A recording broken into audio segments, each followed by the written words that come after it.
How to fix Snapchat memories not loading. Let's get started. For that, first of all, open up Snapchat application in your mobile device. And then you will land on the camera screen. You can simply tap on this little icon from the camera to open up memories. And if your photos or videos are not loading, you can simply check your internet connection. A weak connection can prevent Snapchat memories from loading properly. After that, simply tap on your Bitmoji icon. Then tap on the settings like icon. Scroll below, and just like that, inside privacy control, you will be able to find an option that says clear data. Tap onto it, and here you can simply tap on clear cache. After that, the app will refresh and remove temporary files that may be causing the issue.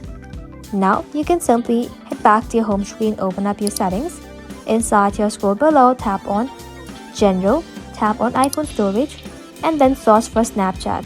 Tap onto it, then tap on Upload app, then confirm it by tapping onto it one more time. After that, you can simply reinstall it. This refreshes the app and fixes bugs or glitches that may stop memories from loading. That's it.